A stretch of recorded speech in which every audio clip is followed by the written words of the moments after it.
নমস্কাৰ খাৰাংখৰ মজিয়ালা আপোনাক জনাইছো আন্তৰিক আদৰণি প্ৰিয় দৰ্শক অপাৰেশন সিন্দুৰ এটা পজ দিয়া হৈছে যুদ্ধ সম্প্ৰতি স্থগিত ৰখা হৈছে অপাৰেশন সিন্দুৰ শেষ হোৱা নাই কিন্তু ইয়াক স্থগিত ৰখা হৈছে আৰু এই যুদ্ধবিৰতিৰ সময়ছোৱাত পাকিস্তান আৰু ভাৰত উভয় দেশেই আন্তৰ্জাতিক কূটনীতি আৰম্ভ কৰিছে ভাৰতবৰ্ষই ভাৰতীয় সাংসদ আৰু অন্যান্য ব্যক্তিৰ সাতটা দল গঠন কৰিছে আৰু এই সাতটা দলে অহা 22 বা 23 এপ্ৰিলৰ পৰা পৃথিৱীৰ বিভিন্ন দেশলৈ যাত্ৰা আৰম্ভ কৰিব যাতে বিশ্ব সম্প্ৰদায়ৰ সমৰ্থন ভাৰতে আদায় কৰিব পাৰে একে সময়তে পাকিস্তানেও সেই কূটনৈতিক প্ৰচেষ্টা আৰম্ভ কৰিছে এই দুই পক্ষৰ কূটনৈতিক যুঁজত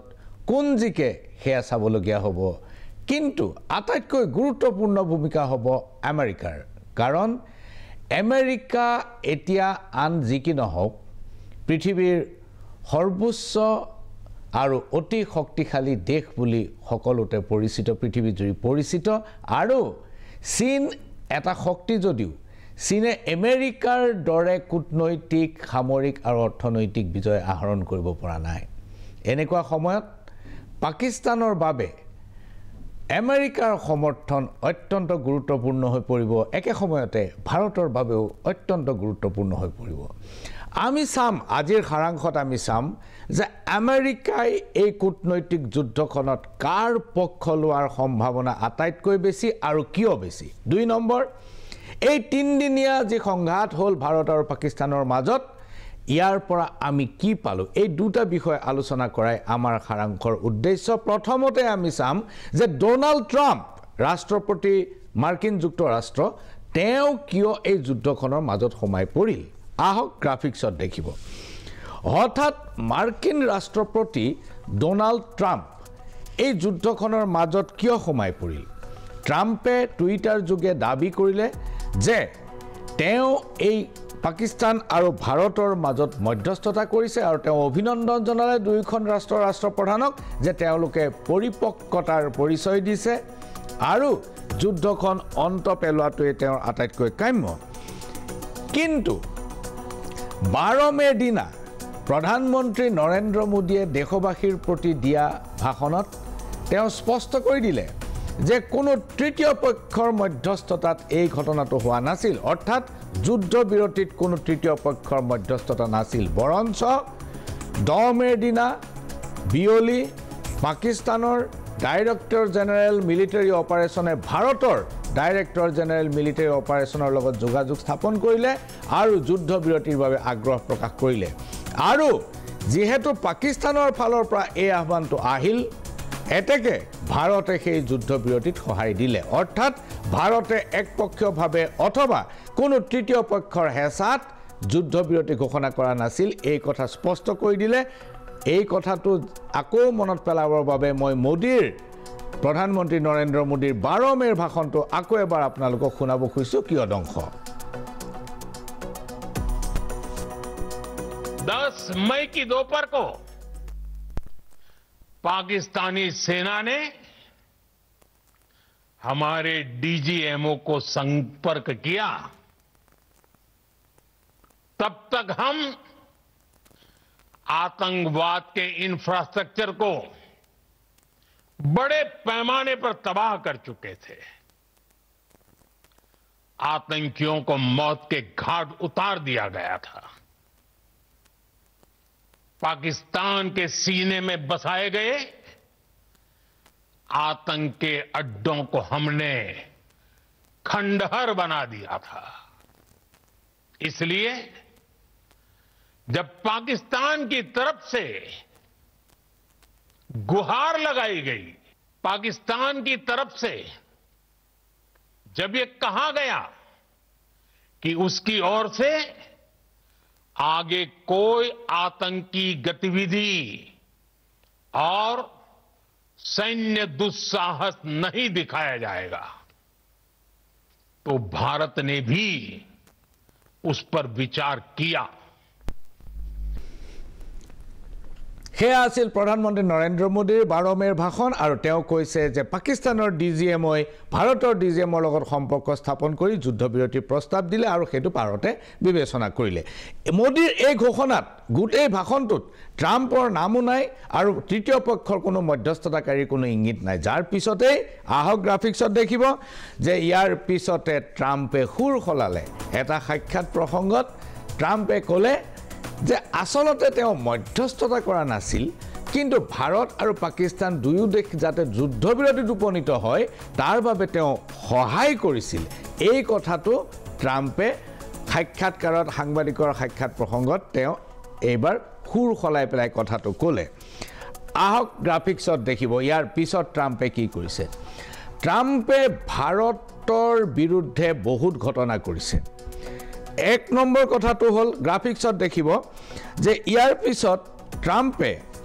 এপলক ভাৰতত উৎপাদন বন্ধ কৰিবলৈ আহ্বান জনালে যুদ্ধবিৰতিৰ প্ৰথম তেওঁ হেতু ব্যৰ্থ হ'ল যে মধ্যস্থতা কৰাৰ যেটো দাবী উত্থাপন কৰিছিল হেতু কামত নাহিল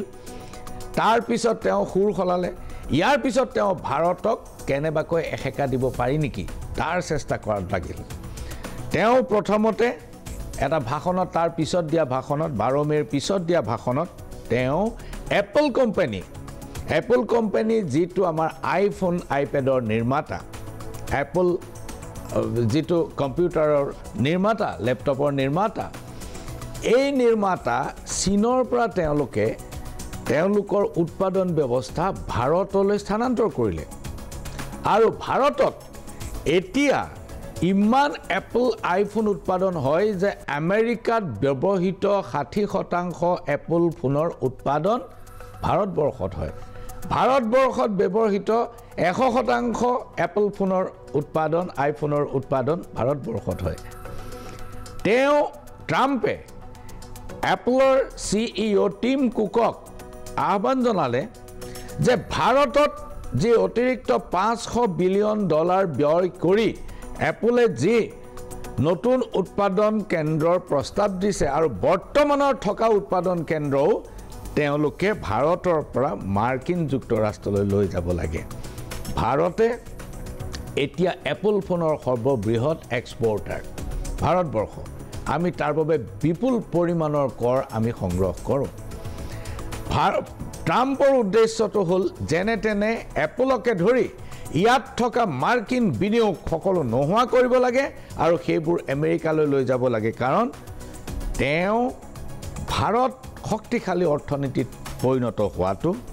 তেওঁ নিবিচাৰে এপলৰ সিইও টিম কুকৰ প্ৰতি তেওঁ কি আহ্বান জনাইছিল সেই ভিডিঅটো মই আপোনালোকক দেখুৱাব খুজিছো Now you got to build us. We're not interested in you building in India. India can take care of themselves. They're doing very well. We want you to build here, and they're going to be upping their production in the United States. Apple. So Apple's already in for $500 billion. We have Apple, as you know, it's coming in. And I had a little problem with Tim Cook yesterday. I said to him, Tim, you're my friend. I treated you very good. You're coming in with $500 billion, but now I hear you're building all over India. I don't want you building in India. You can build in India if you want to take care of India, because India is one of the highest tariff nations in the world. It's very hard to sell into India. And they've offered us a deal where basically they're willing to literally charge us no tariff. So we go from the highest tariff, you couldn't do business in India. We're not even a top 30 in India because the tariff is so high, to a point where they have actually told us, I assume you too, Scott, you were working on that also, that there will be no tariff, right? Would you say that's a difference? They're the highest, and now they're saying no tariff. But I said to Tim,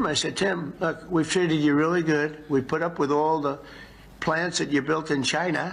for years. Now you got to build us. We're not interested in you building in India. India can take care of themselves. They're doing very well. We want you to build here, and they're going to be upping their production in the United States. Apple. So Apple's already in for $500 billion, but they're going to be upping their production. So it'll be great. So. হেয়াছিল Donald Trump যিজনে 10 মেৰ দিনাখন tweet কৰিছিল যে ভাৰত আৰু পাকিস্তানে যুদ্ধবিৰতিত সন্মত হৈছে ইয়াৰ বাবে দুয়োখন দেশক তেওঁ অভিনন্দন জ্ঞাপন কৰিছিল আৰু দুয়োখন দেশৰ লগত বাণিজ্যিক সম্পৰ্ক আৰু অধিক উন্নত কৰিম বুলি প্ৰতিশ্ৰুতি দিছিল দুদিন নহওঁতে ডোনাল্ড ট্ৰাম্পে এপল কোম্পানী ভাৰতবৰ্ষৰ পৰা উঠাই নিয়াৰ পৰিকল্পনাত নিজকে লিপ্ত কৰিলে আহক গ্ৰাফিক্সত দেখিব ট্ৰাম্পৰ এই নিৰ্দেশত স্পষ্ট যে তেওঁ এপলে ভাৰতত উৎপাদন কৰাটো নিবিচাৰে তেওঁ বিচাৰে যে এপলে ভাৰতৰ উৎপাদন কেন্দ্ৰ আমেৰিকালৈ লৈ যাওক তেওঁ পুনৰ আমেৰিকাৰ প্ৰতি দায়বদ্ধতাৰ শ্লোগান আৰম্ভ কৰিছে আৰু ট্ৰাম্পৰ মাগা ধ্বনি এতিয়া পুনৰ উচ্চাৰিত হৈছে নিৰ্বাচনৰ পিছত পুনৰ উচ্চাৰিত হৈছে আমেৰিকাত মাগা শব্দটোৰ অৰ্থ হৈছে মেক আমেৰিকা গ্ৰেট এগেইন এই ঘটনাটো ঘটিছে ট্ৰাম্প কিছু ঘটনাত বিপৰ্যয়ৰ সন্মুখীন হৈছে তেওঁ কিছু ক্ষেত্ৰত ধৰা পৰিছে এই ধৰা পৰা ঘটনাবোৰ মই দুই এটা আপোনালোকৰ সন্মুখত ট্ৰাম্প যে সোমাই পৰিল এই ট্ৰাম্প সোমাই পৰাত বহুতে ধাৰণা কৰিছিল যে পাকিস্তানত এটা পাৰমাণৱিক অঘটন ঘটিছে এই কথাটো আমেৰিকাই প্ৰথম জানিছিল এই কথাটোৰ সবিশেষ তথ্য কাৰো ওচৰত নাই কিন্তু হঠাৎ আপোনালোকে এটা মই বাতৰি দেখুৱাম গ্ৰাফিক্সত দেখিব যে যুদ্ধবিৰতিৰ পূৰ্বে আমেৰিকাৰ ভূকম্পন নিৰীক্ষণ এজেন্সিসমূহে মাৰ্কিন কৰ্তৃপক্ষক কেতবোৰ তথ্যৰ যোগান ধৰিছিল হঠাতে মাৰ্কিন কৰ্তৃপক্ষই লাহোৰবাসীক চহৰখন খালী কৰিবলৈ আহ্বান জনালে তেওঁলোকে কোৱা হ'ল যে লাহোৰবাসীয়ে হয় চহৰখন খালী কৰক নতুবা নিৰাপদ স্থানলৈ নিজক স্থানান্তৰ কৰক বা গুচি যাওক 9 মেৰ দিনাখন যিদিনা 10 মেত যুদ্ধবিৰতি ঘোষণা হৈছে 9 মেৰ দিনাখন হঠাৎ আমেৰিকাই লাহোৰবাসীৰ প্ৰতি আহ্বান জনালে পাকিস্তানৰ লাহোৰত এনে কি অঘটন ঘটিল যাৰ বাবে হঠাৎ চহৰখন খালী কৰিবৰ বাবে পাকিস্তান কৰ্তৃপক্ষ নহয় বৰঞ্চ মাৰ্কিন যুক্তৰাষ্ট্ৰ আহ্বান জনাব লগা হ'ল মাৰ্কিন যুক্তৰাষ্ট্ৰৰ নিৰাপত্তা এজেন্সিসমূহে লাহোৰবাসীক ক'ব লগা হ'ল যে তোমালোক পলাই যোৱা সেই বাতৰিটো আপোনালোকৰ মনত পৰিব 9 মেৰ মই আকৌ এবাৰ দেখুৱাইছোঁ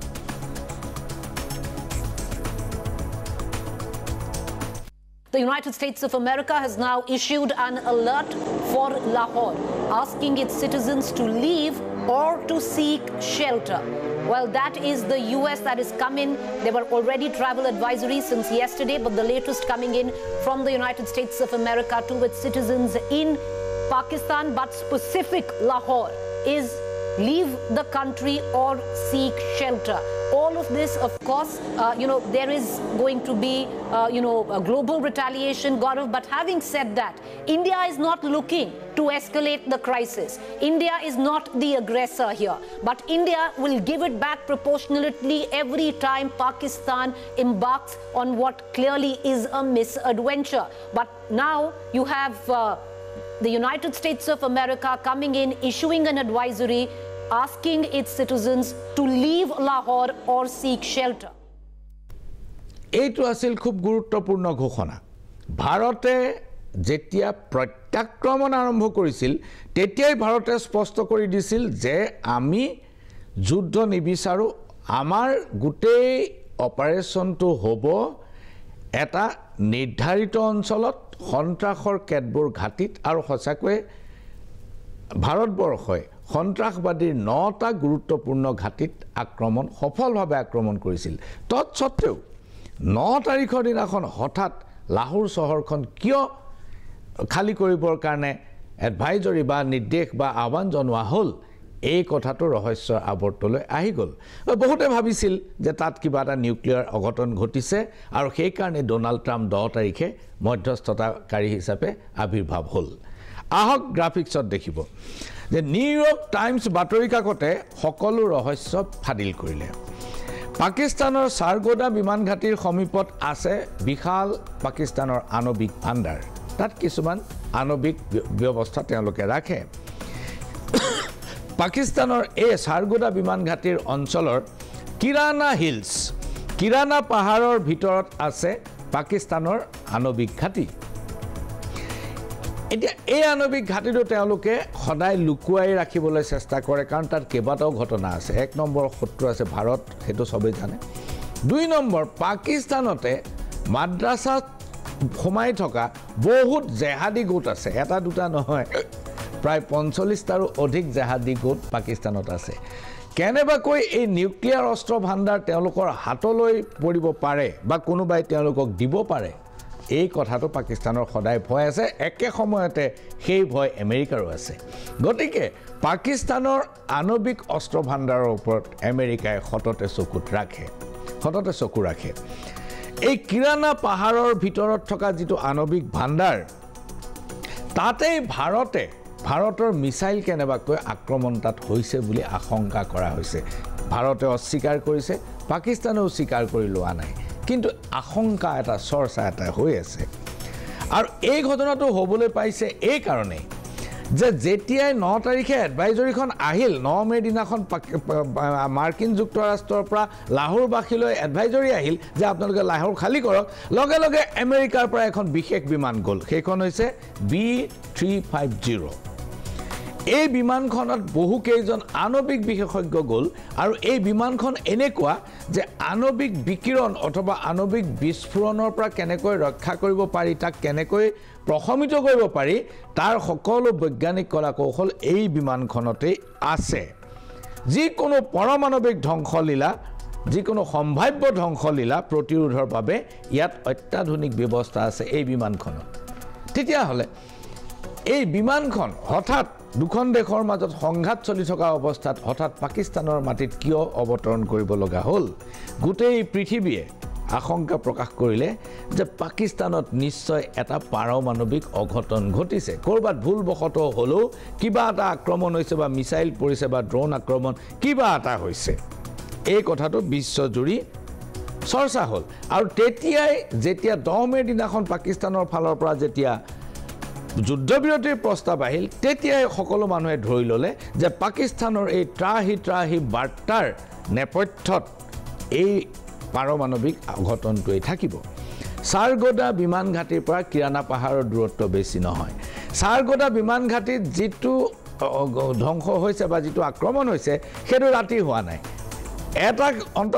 এটা আক্ৰমণ অন্ততঃ ভৰ দুপৰীয়া দিনৰ সকলোৰে চকুৰ সন্মুখত হৈছে পাকিস্তানৰ কেইজনমান যুৱকে ঘৰৰ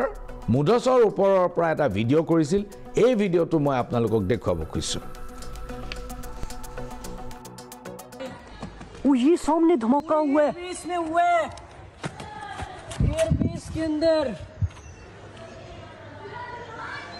एयरबेस के अंदर धमाका हुआ ये देखो अभी घर के ऊपर खड़ा हूँ ये सामने अभी धमाका हुआ है अभी ये देखकर धुआं उठ रहा है यहाँ से अभी धमाका हुआ है ये आप देख सकते हैं अभी धमाका हुआ है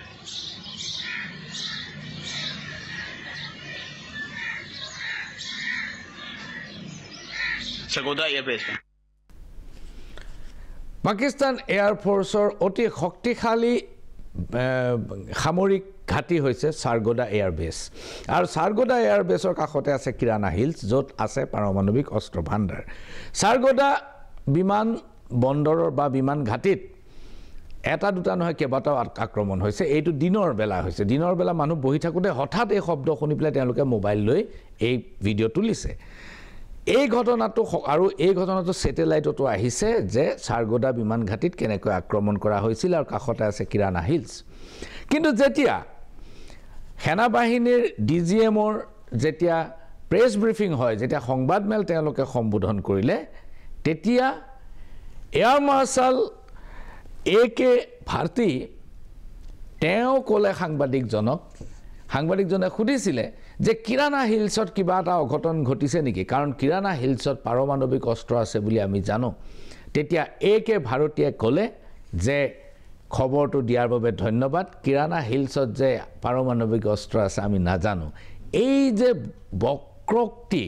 এই যে বেকাকে দিয়া উত্তৰটোৰ আঁৰত কিন্তু ৰহস্য আছে আহক সাৰগোদা বিমান ঘাটিত যেটো আমি স্যাটেলাইটেৰ যেটো পিকচাৰ লৈছিল হেতু চাও আৰু একে ভাৰতীৰ মন্তব্যটো চাও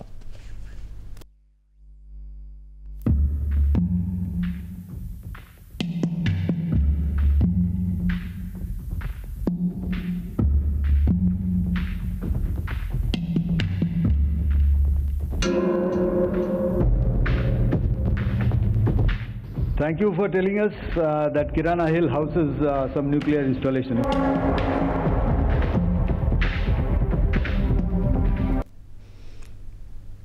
Thank you for telling us that Kirana Hills houses some nuclear installation. এই কথাটো ক'লে এয়াৰ মাৰ্শাল A.K. ভাৰতীয়ে এতিয়া কথাটো হ'ল যে এই বক্ৰোক্তিৰ আৰত এইটোৱে আছে যে কিৰানা হিলছত কিবা এটা ঘটনা ঘটিছিল আৰু যিটো কাৰণে আমেৰিকাই তাৎক্ষণিকভাৱে প্ৰতিক্ৰিয়া প্ৰকাশ কৰি লাহোৰবাসীক ঘৰ খালী কৰিবলৈ আহ্বান জনাইছিল আৰু তাৰ পিছতে যুদ্ধবিৰতি হৈছিল কিন্তু আজিৰ সাৰাংশত এইখিনি কথা সকলোৱে জনা কথা আজিৰ সাৰাংশত আমি আলোচনা কৰিম যে যুদ্ধবিৰতিৰ দ্বিতীয় আৰু অতি পতিয়নযোগ্য সৰ্ববৃহৎ কাৰণটো কি আছিল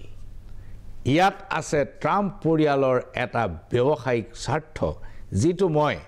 বিৰতিৰ খন্তেক বিৰতিৰ পাছতে আপোনালোকৰ সন্মুখত পোহৰলৈ আনিম ঘূৰি আহিছোঁ সাৰাংশৰ মজিয়ালৈ বিৰতিৰ পূৰ্বে মই আপোনালোকক প্ৰদৰ্শন কৰিছিলোঁ যে সকলোৱে এটা ধাৰণা কৰে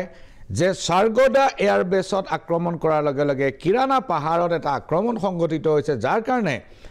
পাকিস্তানত এটা আণৱিক অঘটন ঘটিছে যিটোত মাৰ্কিন যুক্তৰাষ্ট্ৰই জানে আৰু তাৎক্ষণিকভাৱে B350 বিমান পঠিয়াইছে পাৰমাণৱিক বিশেষজ্ঞ সহ আৰু এই যুদ্ধবিৰতিৰ একমাত্ৰ কাৰণ কিন্তু ইয়াৰ নেপথ্যত আৰু কাৰণ আছে আহক গ্ৰাফিক্সত দেখিব সম্ভাব্য পাৰমাণৱিক অঘটন হয়তো যুদ্ধবিৰতিৰ অন্যতম আৰু তাৎক্ষণিক কাৰণ হ'ব পাৰে এটা কাৰণ হ'ব পাৰে অন্যতম কাৰণ হ'ব পাৰে বা তাৎক্ষণিক কাৰণ হ'ব পাৰে কিন্তু শেহতীয়াকৈ কিছুমান ৰহস্য পোহৰলৈ আহিছে ডোনাল্ড ট্ৰাম্পৰ দুই পুত্ৰ আৰু জোঁৱায়ে পাকিস্তানত আৰম্ভ কৰিছে ক্ৰিপ্টোকাৰেন্সিৰ ব্যৱসায় মন কৰিব দুইজন পুত্ৰ আৰু এজন জোঁৱাই এই তিনিজনে পাকিস্তানত আৰম্ভ কৰিছে নতুনকৈ ক্ৰিপ্টোকাৰেন্সিৰ এটা ডাঙৰ ব্যৱসায় 22 এপ্ৰিলৰ দিনা কাশ্মীৰৰ পেহেলগামত এই নাৰকীয় ঘটনাটো ঘটিল য'ত পাকিস্তানৰ সন্ত্ৰাসবাদীয়ে পাকিস্তান মদতপুষ্ট সন্ত্ৰাসবাদীয়ে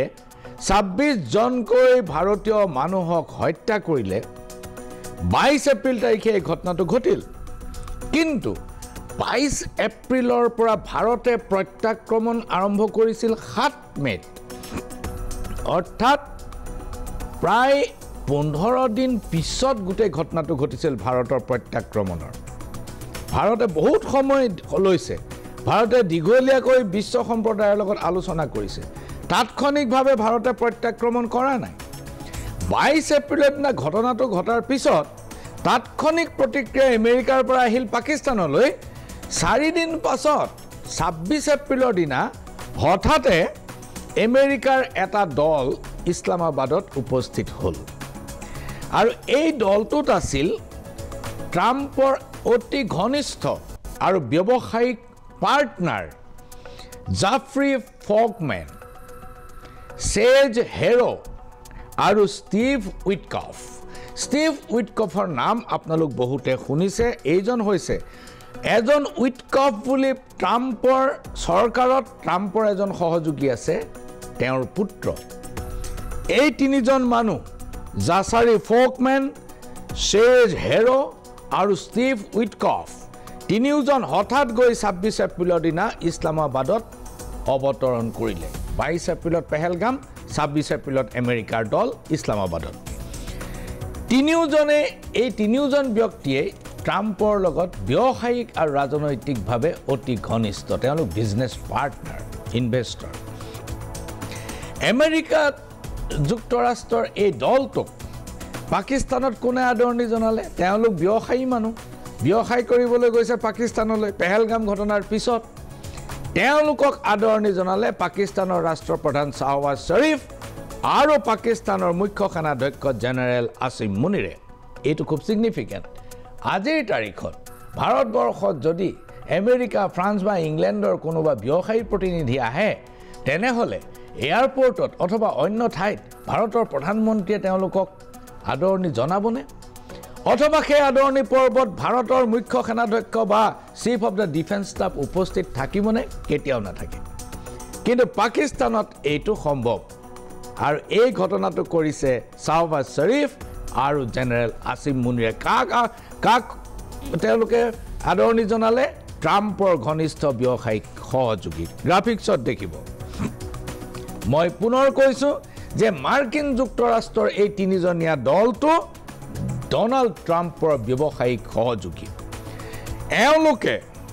ৱৰ্ল্ড লিবাৰ্টি ফিনান্স WLF নামৰ এটা বিত্তীয় প্ৰতিষ্ঠানৰ একোজন অংশীদাৰ WLF এই বিত্তীয় প্ৰতিষ্ঠানটোৰ এওঁলোক পাৰ্টনাৰ এই WLF নামৰ প্ৰতিষ্ঠানটোৰ 60% মালিকানা আছে ডনাল্ড ট্ৰাম্পৰ পৰিয়ালৰ WLF ৱৰ্ল্ড লিবাৰ্টি ফিনান্সিয়েল বুলি কয় তেওঁলোকে ৱৰ্ল্ড লিবাৰ্টি ফিনান্সিয়েল ইয়াৰ 60% অংশীদাৰিত্ব আছে ডনাল্ড ট্ৰাম্পৰ পৰিয়ালৰ অৰ্থাৎ কোম্পানীটোৰ মালিক ডনাল্ড ট্ৰাম্পৰ পৰিয়াল স্বয়ং এই WLFৰ অংশীদাৰসকল যিটো কোম্পানীৰ পাৰ্টনাৰ তেওঁলোক কোন তেওঁলোক হৈছে ডনাল্ড ট্ৰাম্পৰ দুই পুত্ৰ এৰিক ট্ৰাম্প আৰু ডনাল্ড ট্ৰাম্প জুনিয়ৰ এই দুজন পুত্ৰ এই WLFৰ মূল অংশীদাৰ আৰু তৃতীয়জন হৈছে ট্ৰাম্পৰ জোৱাই জাৰেড কুশনাৰ এই তিনিজন ট্ৰাম্পৰ দুই পুত্ৰ আৰু জোৱাই মিলি এই কোম্পানীটো খুলিছে আৰু এই কোম্পানীটোৰ 60% অংশীদাৰিত্ব এই তিনিজন মানুহৰ হাতত আছে এই কোম্পানীটোৱে 26 এপ্ৰিলত গৈ তেওঁলোকৰ প্ৰতিনিধি পাকিস্তান পালেগৈ ইছলামাবাদ পালেগৈ 27 এপ্ৰিলৰ দিনাখন এই প্ৰতিনিধি দলটোৱে পাকিস্তান ক্ৰিপ্টো কাউন্সিল PCC নামৰ নতুনকৈ পাকিস্তানত গঠন হোৱা এটা কোম্পানীৰ লগত চুক্তি স্বাক্ষৰ কৰে এই চুক্তিখন চৰকাৰী কাৰণ পাকিস্তান ক্ৰিপ্টো কাউন্সিলটো চৰকাৰী কোম্পানী তেওঁলোকে শ্বেয়াৰ ফ্লট কৰিছে আৰু জেনেৰেল আসিম মুনিৰো এই পাকিস্তান ক্ৰিপ্টো কাউন্সিলৰ অন্যতম অংশীদাৰ এতিয়া এই চুক্তি অনুসৰি ইছলামাবাদৰ পাকিস্তান ক্ৰিপ্টো কাউন্সিল আৰু আমেৰিকাৰ ৱৰ্ল্ড লিবাৰ্টি ফিনান্সিয়েল দুয়োটা কোম্পানী পাৰ্টনাৰ হৈ গ'ল পাকিস্তানত জুটিয়া ব্যৱসায়ৰ বাবে তেওঁলোকে চুক্তি স্বাক্ষৰ কৰিলে দুয়ো পক্ষৰ মাজত হোৱা যিখন চুক্তি সেই চুক্তিপত্ৰৰ স্বাক্ষৰ যিটো পৰ্ব যিটো অনুষ্ঠান তাত কোন আছিল উপস্থিত তাত আছিল সেনাধ্যক্ষ জেনেৰেল আসিম মুনিৰ স্বয়ং আপুনি কল্পনা কৰিব পাৰেনে আজি এপলৰ CEO টিম কুক আহিল ভাৰতৰ কোনোবা এটা কোম্পানীৰ লগত চুক্তি স্বাক্ষৰ কৰিবৰ কাৰণে আৰু ভাৰতৰ chief of the defence staff অথবা সেনাবাহিনীৰ কোনোবা সেনানায়ক তাত উপস্থিত থকাটো আপুনি কল্পনা কৰিব পাৰেনে পাকিস্তানত এইটো সম্ভৱ আৰু বাঞ্ছনীয় তেওঁলোকৰ কাৰণে এই ব্যৱসায়িক চুক্তি স্বাক্ষৰ হৈছে কাৰ লগত য'ত ডনাল্ড ট্ৰাম্পৰ ব্যৱসায়িক স্বাৰ্থ জড়িত আছে য'ত ডনাল্ড ট্ৰাম্পৰ পৰিয়াল অংশীদাৰ উপস্থিত আছিল আসিম মুনিৰ আৰু ঘটনাটো ঘটিছে 22 এপ্ৰিলৰ পেহেলগামৰ নাৰকীয় ঘটনাৰ পিছত 4 দিন পিছত অৰ্থাৎ পাকিস্তান কৰ্তৃপক্ষই এই কথাটো স্পষ্ট ৰূপত বুজি পালে যে পেহেলগামত যিটো ঘটনা ঘটিল ভাৰতে তাৰ কাৰা জবাব দিব ইয়াৰ কাৰণে তেওঁলোকে তাৎক্ষণিকভাৱে তেওঁলোকক সুৰক্ষা দিবলৈ কোন আহিব পাৰে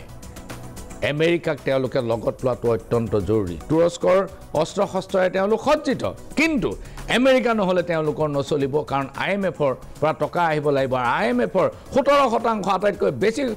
পৰিমাণৰ অংশীদাৰিত্ব আমেৰিকাৰ আছে এতেকে আমেৰিকাক তেওঁলোকে লগত ল'বলৈ হলে এই কোম্পানীটোৰ কথাটো আগতে পেন্ডিং আছিলে পৰি আছিলে লগে লগে আসিম মুনিৰে এই আনুষ্ঠানিকতা ত্বৰান্বিত কৰিলে যে সোনকালে আমি চুক্তিখন স্বাক্ষৰ কৰিব লাগে ডনাল্ড ট্ৰাম্পৰ পৰিয়ালক পাকিস্তান গভৰ্ণমেণ্টৰ এটা প্ৰতিষ্ঠানৰ অংশীদাৰ কৰি ল'ব লাগে পাৰ্টনাৰ কৰি ল'ব লাগে যাৰ ফলত তেওঁলোকে এটা সুৰক্ষা পাব মই এটা সৰু ভিডিঅ' দেখুৱাম যি ভিডিঅ'টোত আপোনালোকে তিনিওজন ডনাল্ড ট্ৰাম্পৰ প্ৰতিনিধিক দেখা পাব চুক্তি স্বাক্ষৰ কৰাৰ পৰ্বটো আপোনালোকে দেখা পাব এটা সৰু ভিডিঅ' চাই লওক আহক Donald Trump is a great guy to have on your side. But if he plays for the rival team, then he can be a nightmare to deal with. Right now, many Indians would agree with that. Pakistan has struck a deal and this is the government of Pakistan, they have struck a deal with a firm called World Liberty Financial. That's a company. It's basically a cryptocurrency deal. Guess who owns this firm? It is owned by the Trump family. They hold a 60% stake in this company. Reports say it was pushed by Trump's special envoy, Steve Witkoff. Suspicious, isn't it? This deal was signed after the Pahalgam terror attack. So the Trump family knew what was happening, and yet they went ahead. Their delegates met Pakistan's army chief and prime minister. আপোনালোকে দেখিলে যে পাকিস্তান সৰকাৰৰ লগত Steve Witkoff আৰু আন দুজনে কেনেকৈ সাক্ষ্য কৰিলে আৰু আসিম মুনিৰে কেনেকৈ দলটোক আদৰিলে কেনেকৈ প্ৰধানমন্ত্ৰী সৰফৰাজ নৱাজে সৰফৰাজ শৰীফে কেনেকৈ তেওঁলোকক আদৰণি জনালে ক্ষমা কৰিব মোৰ উচ্চাৰণত ভুল হৈছিলে শাহবাজ শৰীফ আৰু আসিম মুনিৰ দুয়োজনেই তেওঁলোকক আদৰণি জনোৱাৰ ছবি আপোনালোকে দেখিলে এতিয়া আৰু বুজিবলৈ বাকি নাই যে পাকিস্তানৰ স্বাৰ্থৰ লগত ট্ৰাম্পৰ ব্যৱসায়িক স্বাৰ্থ এতিয়া একাকাৰ হৈ গৈছে গতিকে আন্তৰ্জাতিক সম্প্ৰদায়ৰ যেতিয়া আমি সমৰ্থন আদায়ৰ বাবে আগবাঢ়িছো সাতটা দল যেতিয়া পৃথিৱীৰ বিভিন্ন দেশলৈ যাব সেই দলকেইটাই মাৰ্কিনৰ সমৰ্থন কিমান পাব আৰু মাৰ্কিনক কোনে হেঁচা প্ৰয়োগ কৰিব ভাৰতক সমৰ্থন কৰিবৰ বাবে মাৰ্কিনে কি স্বাৰ্থত ভাৰতক সমৰ্থন কৰিব হিউ এটা ৰহস্যময়তা থাকি যাব আগন্তুক দিনবিলাকত তাৰ বিচাৰ হ'ব কিন্তু প্ৰিয় দৰ্শক আমেৰিকাৰ বন্ধু হোৱাটো অত্যন্ত সমস্যাবহুল আমেৰিকাৰ বন্ধু হোৱাটো সমস্যাবহুল আজিৰ কথা নহয় আমেৰিকাৰ বন্ধু হয় বহুত ৰাষ্ট্ৰই বিপদত পৰিছে আৰু ধ্বংসমুখী হৈছে কিন্তু পাকিস্তানত কথাটো হ'ল যে পাকিস্তানৰ সিদ্ধান্তটো এখন গণতান্ত্ৰিক চৰকাৰে ল'ব নোৱাৰে পাকিস্তানৰ সিদ্ধান্ত লয় পাকিস্তানৰ সেনাবাহিনীৰ মুৰব্বীসকলে আৰু পাকিস্তানৰ সেনাবাহিনীৰ মুৰব্বীসকল হ'ল এটা ক্লাছ এটা শ্ৰেণী যি পাকিস্তানখন ইমান দিনে শোষণ কৰি তাক একেবাৰে খুলি খোৱা বুলি যিটো কয় তেনেকুৱা অৱস্থা হৈছে এনেকুৱা এজন জেনেৰেল নাই যিজনৰ লণ্ডনত ঘৰ নাই এনেকুৱা এজন জেনেৰেল নাই যাৰ ডুবাইত ঘৰ নাই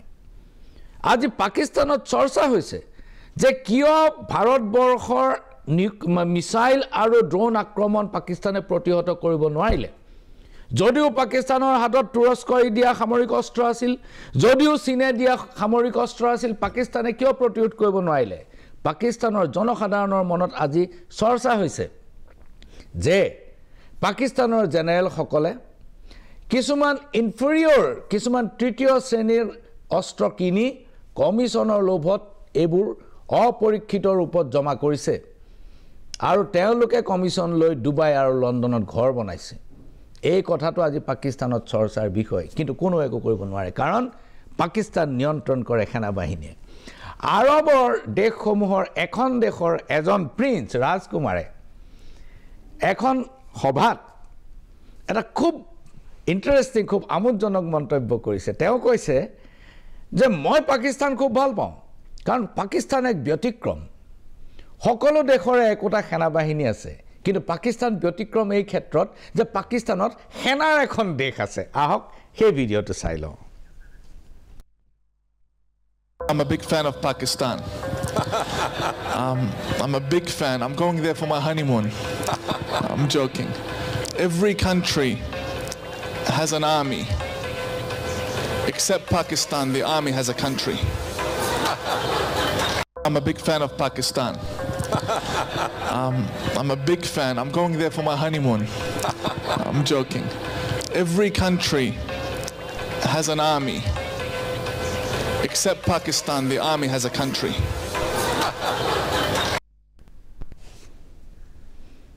Here আছিল এজন আৰব ৰাজকুমাৰ প্ৰিয় দৰ্শক পাকিস্তানৰ সেনাবাহিনীৰ সৰ্বাধিনায়ক পাকিস্তানৰ ৰাষ্ট্ৰপ্ৰধানে এনেকুৱা কথা ক'ব পাৰে মুকলিকৈ সাংবাদিকৰ সন্মুখত যে আমি পাকিস্তানত বহুত সন্ত্ৰাসবাদীৰ জন্ম দিলো আৰু এই সন্ত্ৰাসবাদীবিলাকক আমি বিভিন্ন দেশৰ পৰা গোটাই আমি ইয়াত মুজাহিদিন সৃষ্টি কৰিলো ইয়াত আমি তালিবান সৃষ্টি কৰিলো আমি বহুত কৰিলো কৰি সেইবোৰক পঠিয়াই দিলো তাৰ পিছত তেওঁলোক ঘূৰি আহি উল্টাই হিৰো আছিল এটা সময়ত কিন্তু তেওঁলোক ভিলেইন হ'ল এই কথাটো কৈছে স্বয়ং পাৰভেজ মুছাৰফে পাকিস্তান এনেকুৱা এখন দেশ যিখন সামৰিক শক্তিয়ে নিয়ন্ত্ৰণ কৰে আজি জেনেৰেল আসিম মুনিৰে যদি ট্ৰাম্পৰ লগত পাৰ্টনাৰশ্বিপ কৰিব খোজে কোনো বাধা দিব নোৱাৰে শাহবাজ শৰীফ তেওঁ কেৱল পুতলা মাত্ৰ আহক পাৰভেজ মুছাৰফৰ সেই সাক্ষাৎকাৰটোৰ কিয় অংশ আমি চাই লওঁ 1979 से बहुत तब्दील होता चला रहा है एक रिलीजियस मिलिटेंसी हमने पाकिस्तान के हक में यहाँ इंट्रोड्यूस की सोवियट्स को निकालने के लिए ठीक है हम मुजाहिदीन लाए पूरी दुनिया से हमने तालिबान को ट्रेन किया उन्हें वेपन्स दिए उनको अंदर भेजा वो हमारे हीरो थे ठीक है ये जो हक्कानी है हीरो है हमारा जी ठीक है 80s का हीरो है बिल्कुल ओसामा बिन लादेन हमारा हीरो था CIA का भी था शायद यस ये ज़वाहिरी हमारा हीरो था तो माहौल अलग था अब माहौल तब्दील हो गया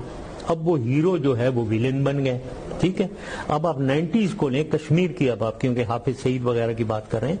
देखिए वहां एक फ्रीडम स्ट्रगल स्टार्ट हुई कश्मीर में 1990 में शुरू हुई वो उनको मारा गया बुरी तरह से इंडियन आर्मी ने मारा वो भागकर पाकिस्तान आ गए अब पाकिस्तान में फिर उनको हीरो रिसेप्शन दी गई उनकी बिल्कुल ट्रेनिंग भी होती थी और हम उनके सपोर्ट में थे कि ये मुजाहिदीन हैं जो इंडियन आर्मी से लड़ेंगे अपने हकूक के लिए यहाँ फिर ये लश्कर तैयबा वगैरह बनी बहुत सी 10-12 और भी बनी वो हमारे हीरो थे जी वो इनको अपने भाइयों बहनों को कश्मीर में अपनी जान के ऊपर खेल करके जाकर लड़ रहे थे या तो अब देखो ना इसीलिए मैं कहता हूँ इसको पूरे को समझना चाहिए समझ गया ये कि आज ये विलन है तो इनको मारो पकड़ के तो इसलिए मैं कह रहा हूँ ना जन साहब कि मैं कंफ्यूज्ड नाउ अब माहौल जो है क्योंकि ये टेररिज्म ये कन्वर्ट हो गया है टेररिज्म में ये रिलीजियस मिलिटेंसी जो पहले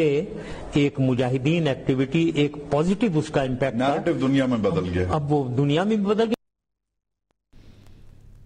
কিমান মুকলিকৈ এজন ৰাষ্ট্ৰপ্ৰধানে ব্যক্ত কৰিছে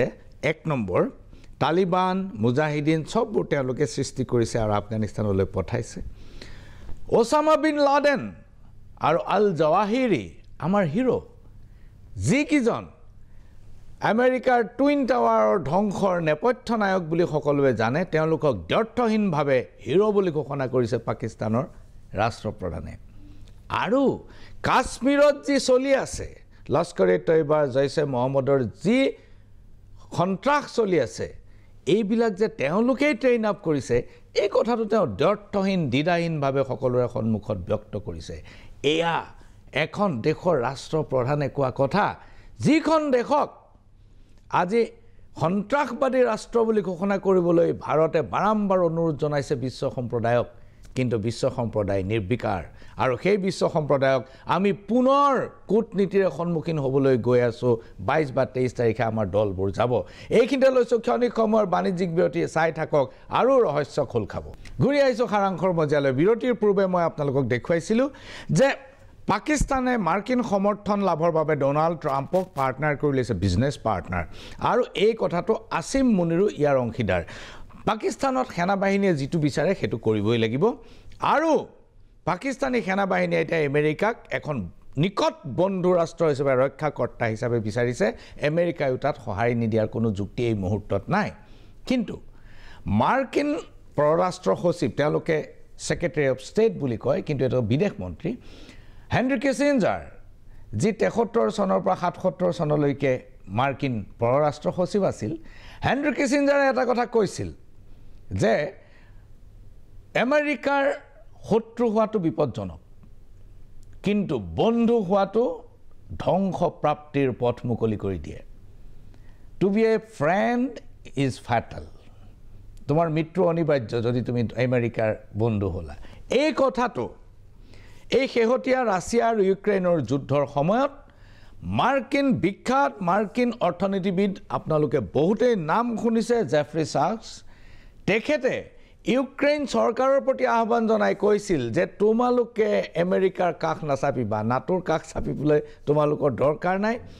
নিউট্ৰেল হৈ নিজকে শক্তিশালী কৰা কাৰণ হেনৰি কিচিঞ্জাৰে 73 চনতে কৈ গৈছিল যে to be an enemy of United States of America is dangerous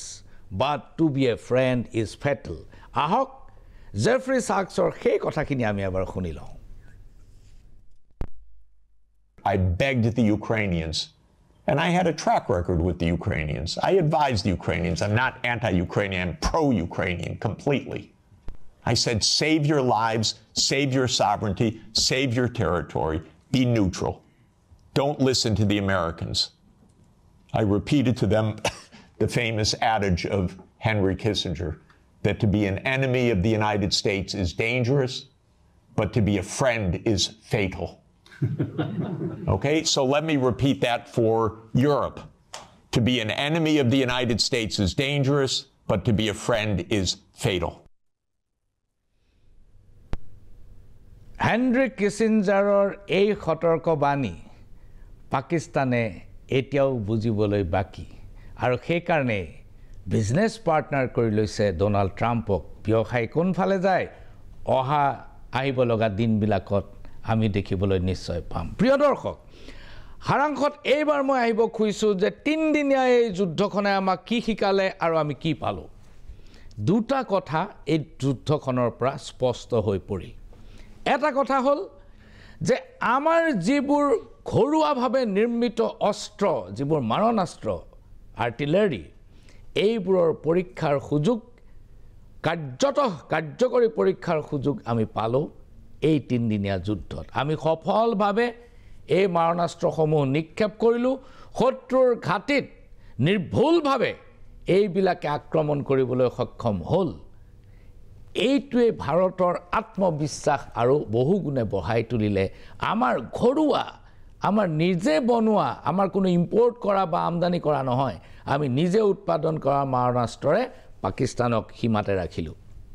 আৰু দ্বিতীয়টো হ'ল যে পাকিস্তানে ইমান দিন আমাক নিউক্লিয়াৰ ব্লেকমেইলিং কৰি আছিল আৰু সেই নিউক্লিয়াৰ ব্লেকমেইলিঙৰ নাটকখন এই যুদ্ধতে শেষ হৈ গ'ল ইয়াৰ পিছত আৰু ভাৰতবৰ্ষই কোনো নিউক্লিয়াৰ ব্লেকমেইলিং সহ্য নকৰে আমাৰ অস্ত্ৰ ভাণ্ডাৰ এতিয়া আমাৰ অস্ত্ৰ ভাণ্ডাৰ ইমান শক্তিশালী যে আমি 65% মাৰণাস্ত্ৰ আমি নিজে উৎপাদন কৰোঁ আৰু আমাৰ ঘৰুৱাভাৱে উৎপাদন হোৱা মাৰণাস্ত্ৰ কিনিবলৈ পৃথিৱীৰ 100খন দেশ আগবাঢ়ি আহিছে এটোতকৈ আৰু ডাঙৰ খবৰ আমাৰ বাবে ইয়াত একো হ'ব নোৱাৰে এইটো খুব ডাঙৰ খবৰ আমাৰ বাবে আহক এটা ভিডিঅ' চাই লওঁ আমাৰ ডিফেন্স প্ৰডাক্ট আমাৰ যি প্ৰতিৰক্ষা যিবোৰ সঁজুলি মাৰণাস্ত্ৰ আমাৰ কি ধৰণৰ হৈ আহিছে আপুনি চাওঁ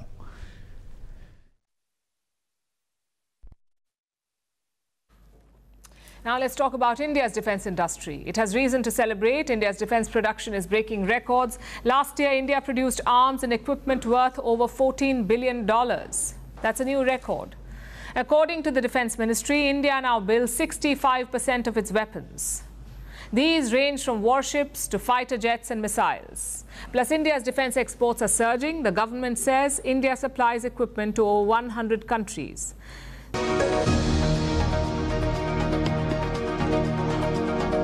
On the program, India's defense budget increases about 260% in 10 years, strengthening self-reliance. Defense manufacturing gives India a global defense footprint. Operation Sindoor displays India's advanced electronic warfare, sensors, satellites, and indigenously developed technology.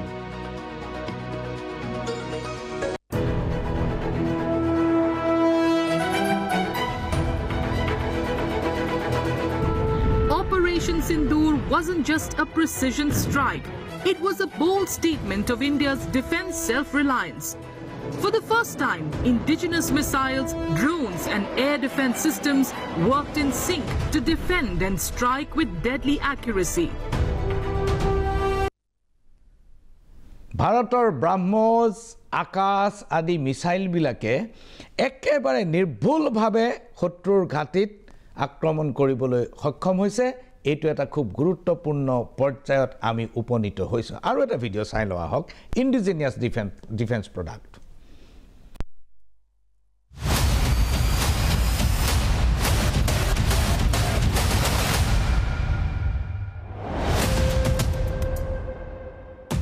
The 4-day flare-up between India and Pakistan last week wasn't just a military skirmish, it became a real-world testbed for India's indigenously developed defense systems. As tensions escalated and cross-border attacks intensified, several Make in India weapons were deployed, offering a glimpse into how far India's domestic defense capabilities have come. Operation Sindoor demonstrated the precision and reliability of Made in India weapons, reinforcing the success of the Atmanirbhar Bharat initiative in defense manufacturing.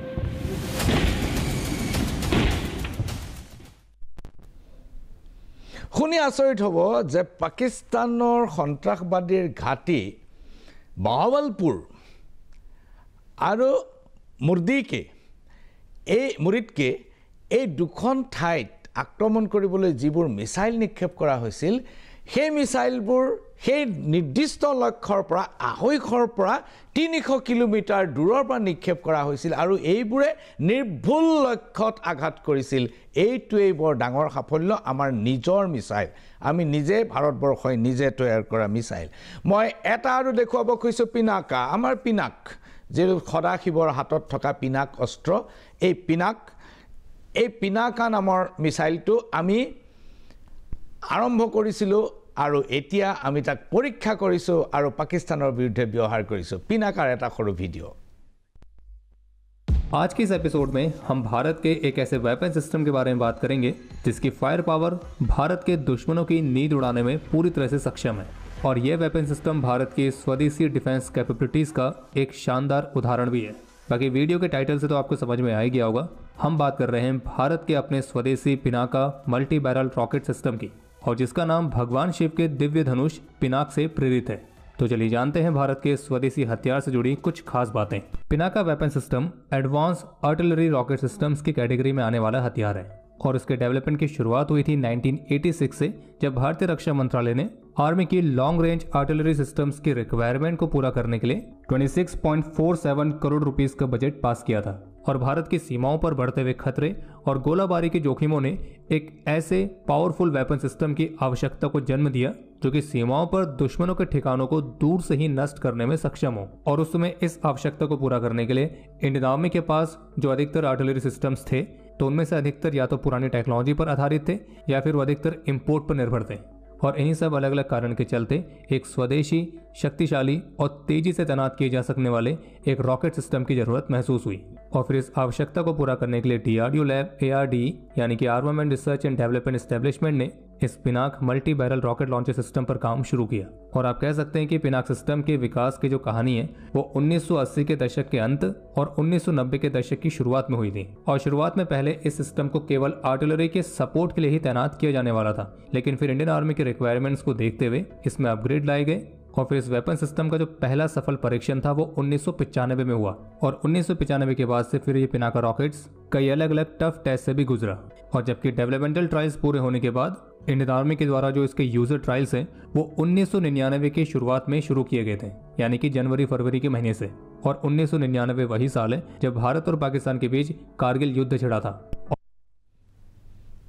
হেয়া আছিল পিনাক আমাৰ সাংঘাতিক অত্যাধুনিক missile ব্যৱস্থা যেটো 1990 চনৰ পৰা তাৰ গৱেষণা আৰম্ভ কৰি 99 চনৰ কাৰ্গিল যুদ্ধত প্ৰথম প্ৰয়োগ হৈছিল আৰু এইবাৰো এই পাকিস্তানৰ বিৰুদ্ধে হোৱা যুদ্ধটো এই পিনাকৰ প্ৰয়োগ হৈছে। এইখিনিতে লৈছো ক্ষণিক সময়ৰ বাণিজ্যিক বিৰতি, চাই থাকক সাৰাংশ। ঘৰুৱাভাৱে নিৰ্মিত আন এক আৰ্টিলাৰী ব্যৱস্থা আন এক মিছাইল ব্যৱস্থা মই আপোনালোকক প্ৰদৰ্শন কৰিব খুজিছো যেটো গেম চেঞ্জাৰ হিচাপে পৰিগণিত হৈছে। আহক আমি চাও আকাশ তীৰ। What made this victory possible?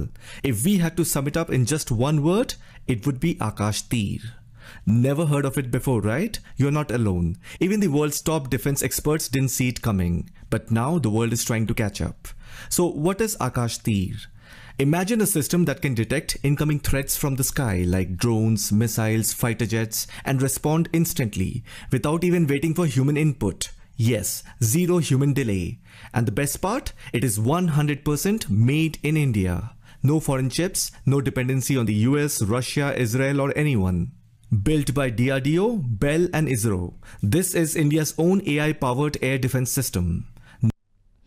Artificial ইণ্টেলিজেন্সৰ সফল প্ৰয়োগেৰে আমি নিজৰ এটা এয়াৰ ডিফেন্স সিস্টেম নিজৰ এটা এডিএছ তৈয়াৰ কৰিবলৈ সক্ষম হৈছোঁ যাৰ নামটো আকাশতীৰ ই মানুহ নোহোৱাকৈ শত্ৰুৰ যান যদি আকাশ মাৰ্গত দেখে তেনেহ'লে সি নিজে নিজে সক্ৰিয় হৈ উঠে আইৰণ ড'ম টাইপৰ আইৰণ ড'মৰ ধৰণৰ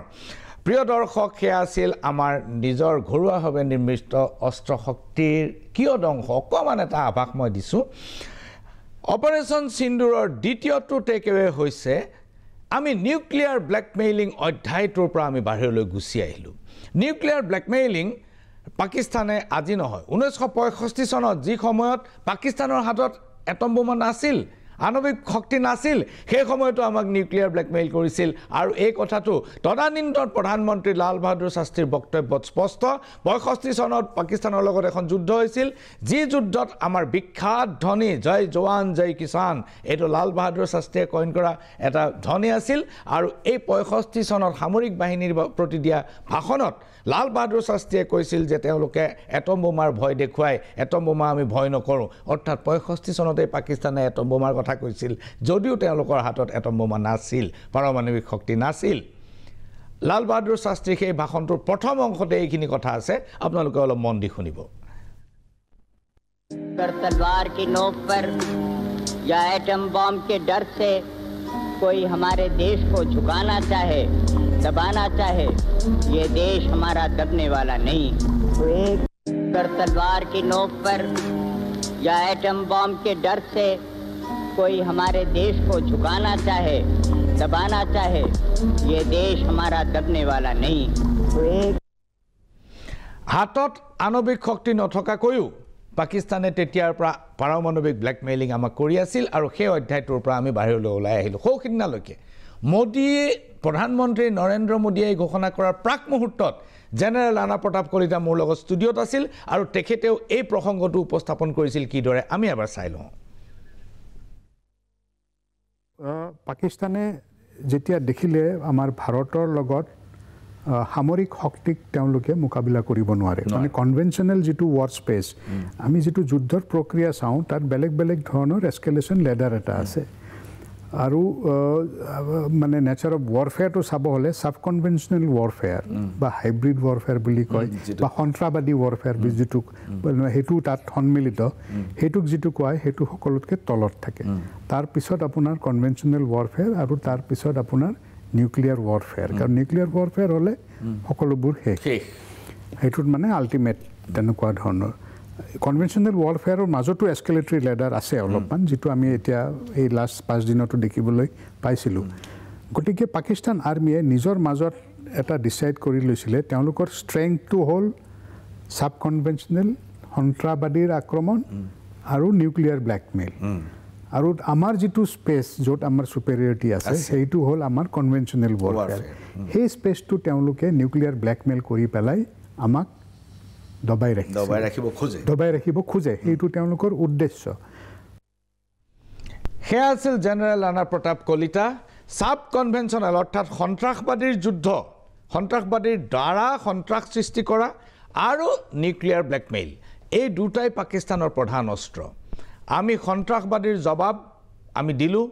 মিসাইল আক্ৰমণ কৰি সন্ত্ৰাসবাদীৰ ঘাটি ভাঙি দিলু আৰু নিউক্লিয়াৰ ব্লেকমেইল অধ্যায়টোৰ পৰা আমি বাহিৰ ওলাই আহিলো প্ৰধানমন্ত্ৰী নৰেন্দ্ৰ মোদীয়ে 12 মে দিনা যেটো ঘোষণা কৰিলে এবাৰ শুনি লওঁ कोई भी न्यूक्लियर ब्लैकमेल